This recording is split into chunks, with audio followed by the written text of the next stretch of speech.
I want to start out this video by saying that the most foolproof way to save money is to buy less.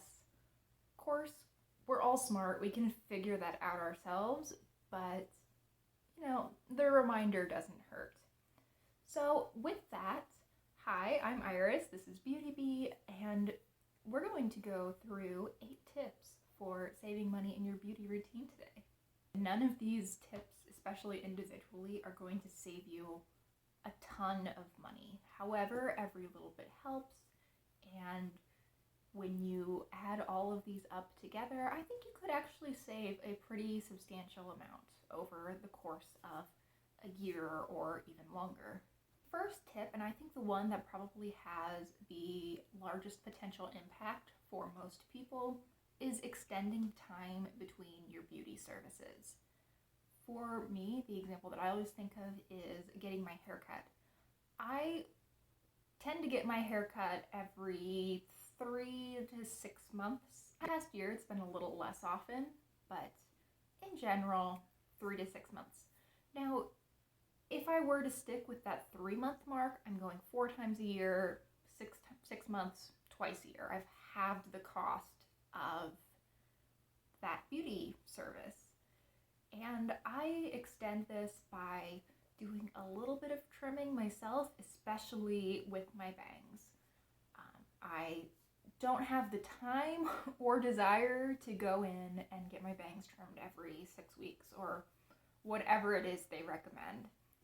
Which beauty services you regularly get and how long you feel comfortable extending between sessions is of course going to differ from person to person, but the potential savings are substantial, and it's really worth looking into seeing just how much you could potentially save. Next, if you haven't, make the switch from soaps that come in their dispenser, think like Bath & Body Works soaps where you'll buy the pump and the liquid inside as a single unit, to a dispenser and large things of refill soap. Bath & Body Works always has a sale going on of some kind, and usually you can get their hand soaps for about $5 a pop, and those are 8 ounces. I was looking at the gel kind, not the foaming kind. By comparison, I can buy soft soap or store brand refills at $4, and they'll be 1,500 milliliters versus just shy of $2.50 for the Bath & Body Works soaps. Now with the soap dispensers, there's a little bit of an upfront cost. However, it's not as big of a difference as you might think. You can get a functional dispenser in that $3 to $5 price range. You can get an attractive one for starting around $10, right around $15 is where you start seeing a lot more variety. I'm a single person household and I still go through quite a bit of hand soap, and I can't imagine how much and how quickly larger households, maybe 6, 7, 8 people, would be going through. It's definitely worthwhile just from an economic perspective, not even looking at the decrease in the amount of waste, to consider switching to refillable soaps. Number 3 is to switch to generics in a couple of categories that you don't care very much about. In my case, I've made the switch from Bath & Body Works, again, what can I say, it's an enticing little store, to the very low-priced drugstore brands or store brands for body wash. Now, the one that I would actually really recommend, where is it? Right down here.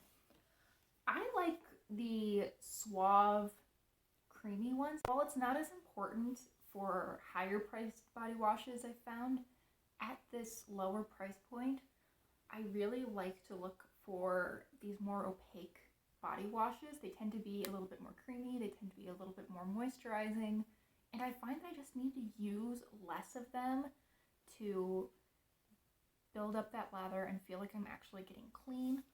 Also, this is the Suave Cocoa Butter and Shea. This is a new bottle. It just smells really nice. I would highly recommend this. It is delightful.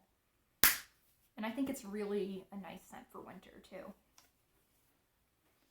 Other ones for me, I am very fine with using the store brand of the Clean and Clear Morning Burst facial wash. Most drugstores have their own version. I know Walgreens and CVS both do. Target definitely does. I think I actually have a Target one in my shower right now. I really like that, and I'm also quite happy with Target brand eye makeup remover. Which products you're more willing to splurge on versus which you think are easier to save is of course going to differ from person to person, but especially with those items that you go through pretty regularly. Let's say you buy a body wash 4 times a year. If you're saving $4 or $5 every time you repurchase, that $20 is not massive, at least from my perspective, but it is nice to have an extra 20 around. Tip number 4 is to move away from beauty sponges. I've seen a lot of these lists suggest moving away from beauty blenders to lower priced options. I see the Real Technique one mentioned quite a bit. I believe L'Oreal has one. Shop Miss A seems to have one that people really like.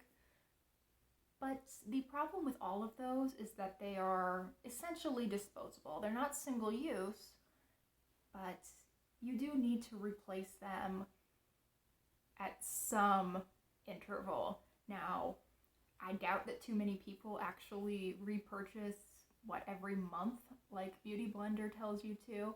I'm guessing for most people it's more in that 3 to 6 month period, but that still can add up over time. If you haven't recently, I would try applying whatever makeup you use with a sponge, whether that be your foundation, your primer, highlighter, whatever it is, with some combination of a brush and your hands, just to see if you like the effect that it gives.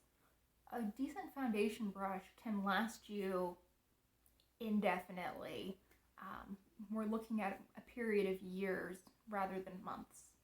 And the upfront cost, especially if you look at a foundation brush versus a brand name beauty blender, really isn't too far off.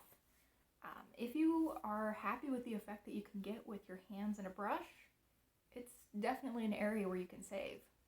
Number 5, I think you're going to see a bit of a theme developing here, is to switch from makeup wipes, if you haven't already, to some combination of washcloths and makeup removers, at least for every day. I do still have makeup wipes. I keep them around. They are convenient for every once in a while, but I certainly don't use them every day. And honestly, even when I do use them, they're often not on my face. Makeup wipes are not great for your skin. I think we all kind of know that. But they also can add up really quickly over time. I don't think too many people use wipes every day anymore, at least I hope they don't. I guess I don't know that. But if you are using a makeup wipe every single day, even if you're getting them from e.l.f., that 30 pack of makeup wipes from e.l.f. is, I believe, right around $3. So you're spending somewhere around $40 a year to remove your makeup. And that's something that you're using a pretty cheap brand of wipes. You aren't wasting any, you aren't having any dry out on you. And this has always haunted me. If I take a thing of wipes with me, it's incredible how often I will just forget them at a hotel. That might just be a me problem, but every time. Instead, what I've been using is just eye makeup remover. I use the Up and Up brand one, and I find that it works really well for me. And just my normal washcloths. Yes, if you don't have washcloths, there's going to be a little bit of an upfront expense there, but I think most people have washcloths, if I'm not mistaken. I mean, you do need them for other things. And eye makeup remover, at least the kind that I get, actually costs around the same amount as a package of wipes, but it lasts me for months, far longer than daily wipes would. Number 6, if you're interested in trying out especially a new blush or highlighter color, look for similarly colored eyeshadows. Of course, best case scenario is you shop your stash and you already have something quite similar, but if you can't manage that, often single shadows will be significantly cheaper than face powders. And if you're watching my channel, you likely do not have a super minimal beauty collection. You probably aren't going through things like blush and highlighter very quickly, if at all. I mean, I've been working on this Wet n Wild blush for what feels like ages. I've had it for at least 2.5 years. For much of the period that I owned it, it was one of 2 blushes that I had. And I am nowhere near finishing it. I use it probably a minimum of 2 to 3 times a week for pretty much that entire period of 2.5 at least years. It's been at least 3 years now that I'm looking back on it. Anyway, I've used it quite a bit, and I would guess that I have half the product left. In any case, you're not going to fly through that blush. If you get a smaller size, say a single shadow size, that will probably last you an exceedingly long time. And then once you finish it, if you finish it, maybe you can decide if it's worthwhile to purchase a full size of that color afterwards. 7 is try switching from brow pencils to brow powders. It is amazing to me how quickly I can go through a brow pencil. And I don't have super sparse brows. I'm really just trying to deepen up my brows a little bit, maybe add a little bit of thickness in a couple of spots. And I can go through one of the thicker brow pencils in the space of about 2 to 3 months if I'm using it consistently every day. In contrast, I've been using this powder from the Balm that I actually got on sale, or clearance actually, for $4 or $5 years ago.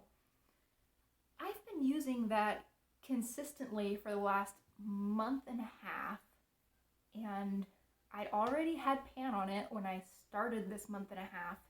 I moved over a little bit to one side, and I am not close to re-hitting pan. It goes quite slowly. I think that I will have this powder for at least a year of everyday use, maybe even more, like 2 years of everyday use. And I mean, it costs the same as 2 brow pencils would have, that I would go through in the span of 4 to 6 months. The effect is not identical, but it is pretty similar, and I think that in large part, the difference in effect that I see between the 2 products is due to a tone difference. I think that my brow powder is a little bit cooler in tone than the pencil that I was using. They're pretty similar depth-wise, but I think that the pencil just has a hair bit more red in it. Now, for my coloring, that little bit of red was actually not a negative, and I actually really liked that. However, I don't think there's a huge difference, and I'm really quite happy with how both of them work out for me. My last tip, number 8, is one that I want to be better about myself going into 2022, and this is refilling travel minis rather than repurchasing constantly. I imagine a lot of us have not been doing a lot of traveling in the past year and a half. I know that I certainly have not. But hopefully in 2022, fingers crossed, that is going to change. And one area where I know I could save a significant amount of money is if I was better about reusing sample packaging or just minis that I already have and refilling them from my larger products rather than repurchasing those smaller items. With those smaller travel size products, you're paying for the convenience of having the little thing. You're paying for the packaging time and time again. And again, that's waste that doesn't need to be created, and that's money you don't need to spend. If anything, it's probably better for your routine to continue using the exact same products on the road as you do at home. And that's my resolution. I'm going to be better about that in 2022. If you feel that you have taken anything useful from this video, I hope you'll consider liking and subscribing. I would love to have you around. And if you have any tips of your own to share with me and the other people perusing the comment section, those would be much appreciated. I think that anyone who got to this point in the video probably does care quite a bit about saving money. So, thanks so much for watching. I hope you enjoyed, and I really hope